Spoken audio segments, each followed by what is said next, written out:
नमस्ते बच्चों, मैं तृप्ति सांगानी सरस्वती ग्रुप ऑफ एजुकेशन में आप सभी का स्वागत करती हूँ। बच्चों, पिछले तास में हमने इकाई नंबर 2 हम भी बने महान, इसमें 4 प्रसंग लिए गए हैं। उसमें से हमने 2 प्रसंगों का अभ्यास किया था। आज हम इस तास में यानी कि पार्ट 2 में अगले 2 प्रसंगों की चर्चा करेंगे।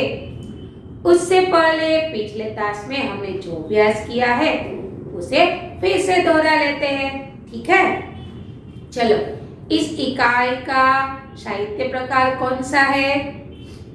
यस, इस इकाई का साहित्य प्रसंग है प्रेरक प्रसंग। यहाँ पर कितने प्रसंग दिए गए हैं?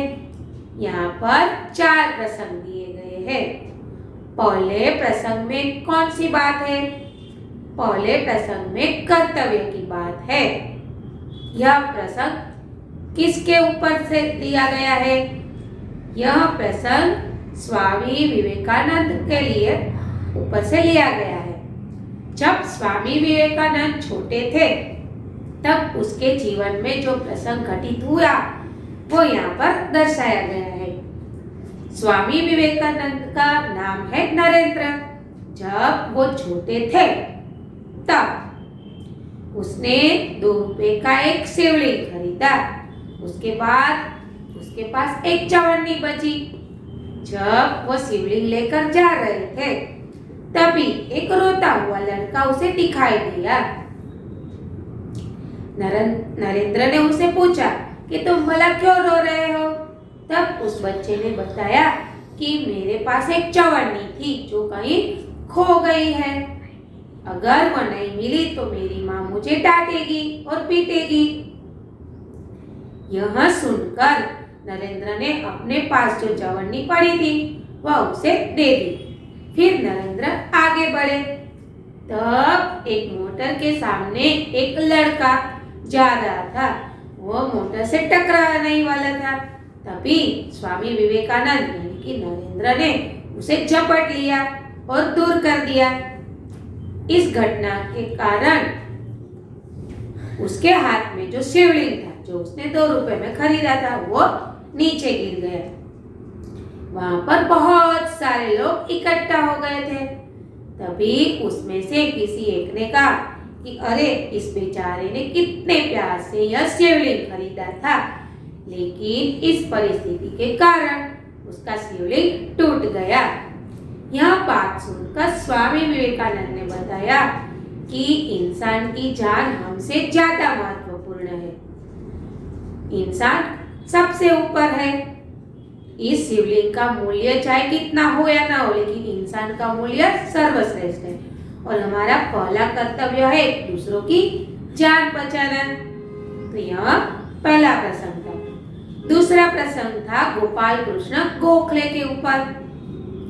उनके जीवन में जो प्रसंग घटित हुआ यह यहाँ पर दर्शाया गया है कि पूना के न्यू इंग्लिश विद्यालय में एक समारोह का आयोजन हुआ था। उस समारोह में एक स्वयंसेवक नियुक्त किया गया था और उसको ये जिम्मेदारी दी गई थी कि बिना निमंत्रण पत्र कोई अंदर प्रवेश न करे और जिसके पास निमंत्रण पत्र है उसे उसके स्थान पर बिठा दे। और वह स्वयंसेवक कौन था? क्योंकि गोपाल कृष्ण गोखले। उस समारोह के मुख्य अतिथि थे न्यायाधीश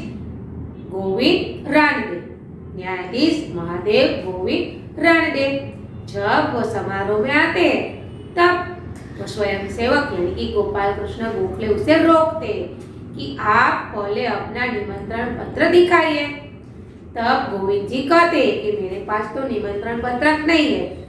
तो गोपाल कृष्ण गोखले उसे वहीं पर रोक देते, उसे जाने की अनुमति नहीं देते। तभी स्वागत समिति के कुछ सदस्य आकर महादेव गोविंद जी को अंदर ले जाने का प्रयास करते हैं। तब गोपाल कृष्ण गोखले उसे कहते कि यदि आप लोग ही मेरे कार्य में रुकावट डालेंगे तो मैं अपना कर्तव्य भला कैसे अच्छे तरह से कर पाऊंगा? मैं अपना कर्तव्य अच्छे से नहीं निभा पाऊंगा। और गोपाल कृष्ण गोखले उसे वहीं रोक देते कि नियम सबके लिए लागू होते हैं, चाहे वो बड़ा इंसान हो या छोटा इंसान हो, सभी को नियमों का पालन करना चाहिए। तो बच्चों, हमने यह 2 प्रसंगों का अभ्यास किया था और इससे हमें यह सीख मिली कि हमें कर्तव्यनिष्ठ होना चाहिए और नियम सबके लिए लागू करना चाहिए। ठीक है, चलो अब हम आगे बढ़ते हैं। सफलता का रहस्य और प्रामाणिकता। यहाँ पर हजरत अली की बात की गई है और सफलता का रहस्य में सचिन तेंदुलकर के बारे में बताया गया है। चलो हम पेज नंबर 8 पर चलते हैं और तीसरा प्रसंग देखते हैं, सफलता का रहस्य। उससे पहले हम शब्दार्थ पर प्रकाश डाल लेते हैं। अंडर 14 यानी कि 14 साल के कम उम्र का, कोच यानी प्रशिक्षक जो तालीम देता है, मैनेजर यानी कि प्रबंधक जो व्यवस्था कर देते हैं, अल्पाहार यानी कि नाश्ता, लगाव यानी प्रेम, रिकॉर्ड यानी कि कीर्तिमान, नीत यानी नित्य हमेशा सदैव, अविरत यानी लगातार, आधार यानी नींव स्तंभ, जांच यानी परीक्षण करना, जांच करना, हरामखोर यानी कि हराम का माल खाने वाला, पुरखा यानी पूर्वज जो हमारे पहले हो गए हैं वह लोग। अब हम मुहावरे पर ध्यान देते हैं। दंग रह जाना यानी चकित रह जाना, कदम चूमना यानी कि प्राप्त होना। तो बच्चों, आपको ये शब्दार्थ और मुहावरे अच्छे से समझ में आ गए होंगे। चलो हम तीसरे प्रसंग की ओर आगे बढ़ते हैं। अंडर 14 क्रिकेट टीम के कप्तान के रूप में एक लड़का अपनी टीम के साथ क्रिकेट मैच खेलने के लिए अहमदाबाद में आया था। उसकी टीम 5 स्टार होटल में ठहरी थी।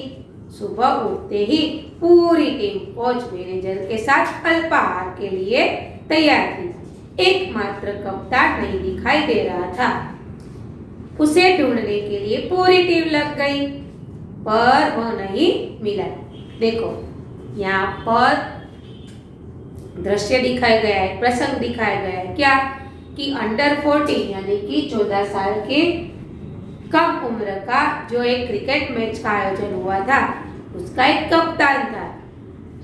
ठीक है, वह अपने क्रिकेट टीम के साथ मैच खेलने के लिए कहाँ गया था? अहमदाबाद में। उसको 5 स्टार होटल में रहने के लिए जगह दी गई थी, यानी कि वो सारी टीम 5 स्टार होटल में ठहरी हुई थी।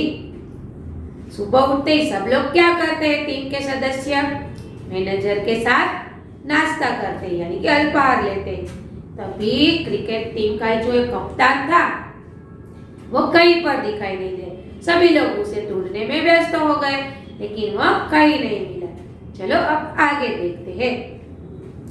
बाद में किसी ने जाकर उसके कमरे की गैलरी में देखा तो वह एक हाथ में से गेंद फेंक रहा था और जो ही गेंद दीवार से टकरा वापस आती थी तो दूसरे हाथ से बल्ले से गेंद को खेल रहा था।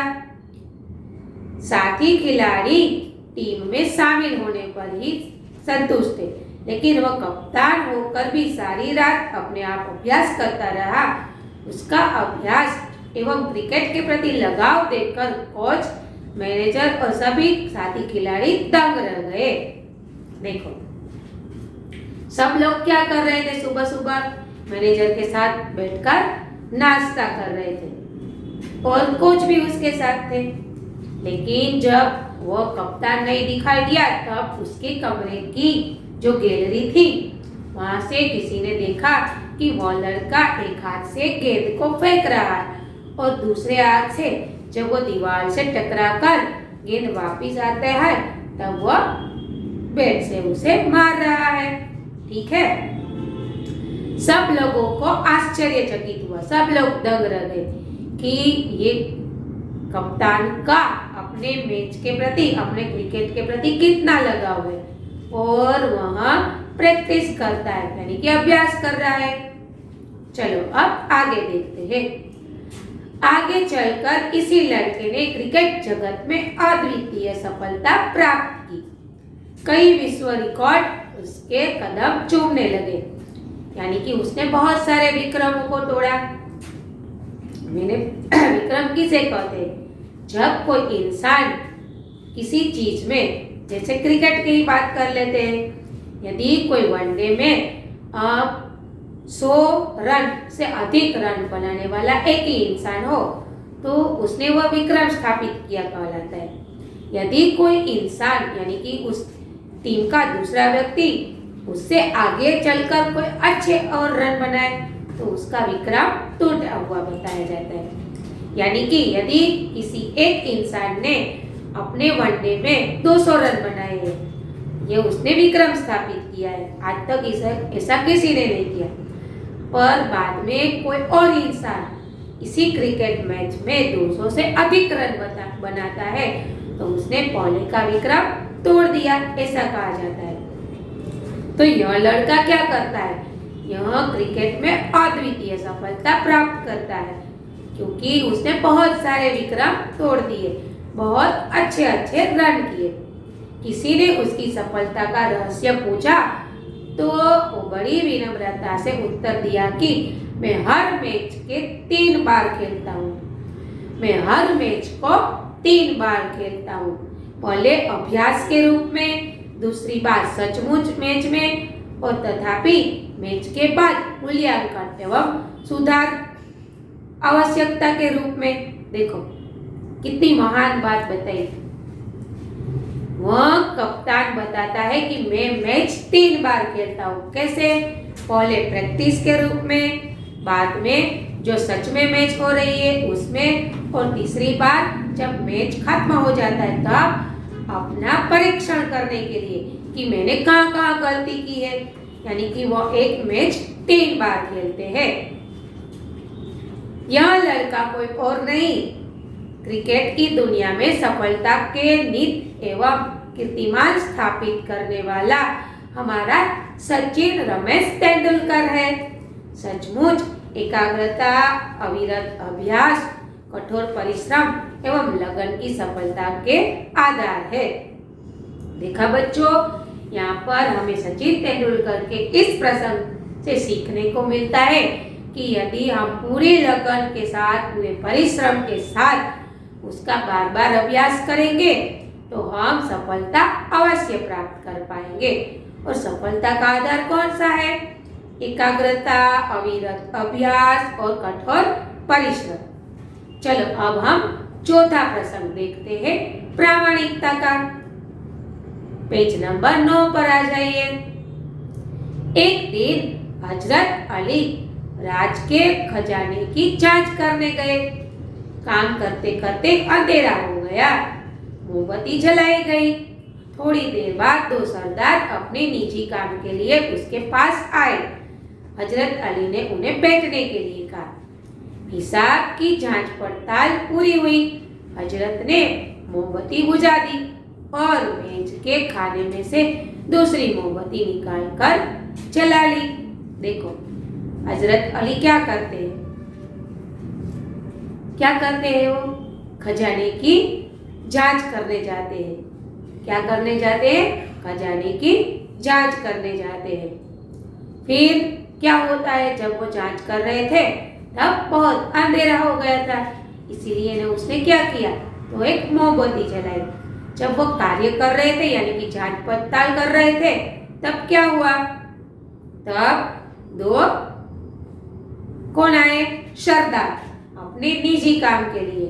2 सरदार उनसे मिलने के लिए आए, अपने किसी काम के लिए। हजरत अली ने उसे क्या कहा? बैठिए। और हिसाब जांच पड़ताल पूरी हुई। बाद में हजरत अली ने क्या किया? तो वो मोमबत्ती बुझा दी और मेज के खाने में से दूसरी मोमबत्ती निकालकर जलाने लगी। अब आगे देखते हैं। सरदारों को यह देखकर बड़ा आश्चर्य हुआ। हजरत अली ने एक मोमबत्ती बुझाकर दूसरी मोमबत्ती क्यों जलाई? यह सरदार न समझ सके। एक सरदार ने बड़ी नम्रता से हजरत अली से पूछा। हजरत अली ने कहा, भाई, अब तक मैं राजकाज का काम करता था, इसलिए राज की मोमबत्ती जल रही थी। अब मैं निजी काम शुरू हुआ है, इसीलिए मैंने अपनी मोमबत्ती जला ली। नहीं तो मैं चोर या हरामखोर कहलाता। हर एक आदमी को चोरी और हरामखोरी से बचकर चलना चाहिए, चाहे वह अमीर हो या फकीर। देखो कितनी बड़ी बात की। हजरत अली खजाने की जांच कर रहे थे, तब उसने मोमबत्ती जलाई। वो जांच पड़ताल पूरी कर लेते, तभी दो सरदार जी वहां आते हैं अपने निजी काम के लिए। तब सरदार जी के आने के बाद पूरा जो काम था हजरत अली का वो निपटा लिया और उसने मोमबत्ती बुझा दी और अपने खाने में रखी दूसरी मोमबत्ती जलाई। तब सरदार जी को बहुत आश्चर्य हुआ कि इन्होंने ऐसा क्यों किया। एक सरदार जी ने तो हजरत अली से पूछ भी लिया कि आपने ऐसा क्यों किया। तब हजरत अली ने बताया कि जब मैं खजाने का काम कर रहा था, तब यह मोमबत्ती मैंने जलाई खजाने की। अब मैं अपना निजी काम कर रहा हूँ, अपने काम कर रहा हूँ, तब मुझे अपनी मोमबत्ती जलानी चाहिए, क्योंकि मैं इस हरामखोरी और चोरी से बचना चाहता हूँ और प्रत्येक इंसान को इस हरामखोरी और चोरी से बचना चाहिए, फिर चाहे वो अमीर हो या गरीब हो। चलो अब आगे अंतिम पैराग्राफ देखते हैं। देखने में तो यह बात बहुत छोटी सी लगती है, पर बड़े महत्व की है। अब हम आजाद हो गए हैं। राजकाज का काम तभी अच्छी तरह से चल सकता है जब लोगों में इस तरह की प्रामाणिकता हो। समझ में आया? राज का कार्यभार कैसे चलेगा? जब लोग प्रामाणिकता से बर्ताव करेंगे, तभी जाकर राजकाज अच्छे से चल पाएगा। हमारे पुरखों ने कहा है, माँ क्रुद्ध कस्य विद धन, किसी के धन दौलत की लालसा मत करो। यह मनुष्य के लिए सबसे बड़ी सीख है। देखो हजरत अली ने कहा कि हमारे पुरखों ने कहा है कि हमें किसी के माल सामान की यानी कि धन माल की लालचा नहीं करनी चाहिए, क्योंकि यह मनुष्य की सबसे बड़ी सीख है। तो बच्चों, यहाँ पर कर्तव्य, सफलता का रहस्य, प्रामाणिकता और नियम सबके लिए है। इस चारों प्रसंग से हमें बहुत बड़ी सीख मिलती है कि हमें प्रामाणिक बनना चाहिए, हमें कर्तव्यनिष्ठ बनना चाहिए, फिर हम जिस जगह पर है उस जगह का नियम का पालन करना चाहिए और दूसरों से भी करवाना चाहिए, चाहे वो इंसान बड़े ही ऊंचाई के होते पर क्यों ना हो, ऊंचे पद पर भी क्यों ना हो, हमें इन सभी नियमों का पालन करना है और दूसरों को भी करवाना है। फिर हमने देखा सफलता का रहस्य सचिन तेंदुलकर के जरिए कि हमें कब सफलता मिलेगी, यदि हमारी एकाग्रता, अविरत अभ्यास और परिश्रम होगा, तभी जाकर हम सफल हो जाएंगे। इसीलिए कठोर परिश्रम करना है, अविरत अभ्यास करना है और उसी कार्य में एकाग्र होना है। फिर हमें सीख मिलती है प्रामाणिकता की, चाहे कुछ भी हो जाए हमें प्रामाणिक बनना चाहिए। तो बच्चों, यहाँ पर हमारी इकाई खत्म होती है। यहाँ पर हमने 4 प्रसंगों का अभ्यास किया। मैं आशा करती हूँ कि ये चारों प्रसंग आपको अच्छे से समझ में आ गए होंगे। ठीक है, प्रश्नों के रूप में फटाफट इन दोनों प्रसंगों के दोहरा लेती हूँ। सफलता का रहस्य, इसमें किस इंसान की बात की गई है? सचिन तेंदुलकर। सचिन तेंदुलकर के पिता का नाम क्या था? रमेश। सचिन तेंदुलकर मैच कितनी बार खेलते थे? सचिन तेंदुलकर मैच 3 बार खेलते थे। कब कब? जब मैच होता है उससे पहले अभ्यास के रूप में, फिर जो मैच हो रहा है वह, और मैच खत्म होने के बाद परीक्षण के रूप में। ठीक है। उस अब बात करते हैं प्रामाणिकता की ओर की कि हजरत अली ने 2 मोमबत्ती क्यों जलाई थी। पहली मोमबत्ती उसने राजकाज के लिए काम कर रहे थे तब जलाई थी, और दूसरी मोमबत्ती जब वो अपना निजी कार्य कर रहे थे तब जलाई थी। सरदार के पूछने पर हजरत अली ने क्या उत्तर दिया। सरदार के पूछने पर हजरत अली ने यह उत्तर दिया कि हमें कामचोरी और हरामखोरी से बचना चाहिए, हमें किसी के धन माल की लालसा नहीं करनी चाहिए। तो बच्चों, यहाँ पर यह इकाई समाप्त हो गई। इस टास्क के बाद आपको एक वर्कशीट दी जाएगी। आपको वह वर्कशीट अपनी बुक के अंदर दिनांक, विषयांक, इकाई नंबर, ये सब कुछ लिखकर अच्छे अक्षरों में पूरा करना है। ठीक है, अगले टास्क में फिर से मिलेंगे। तब तक के लिए अलविदा, धन्यवाद।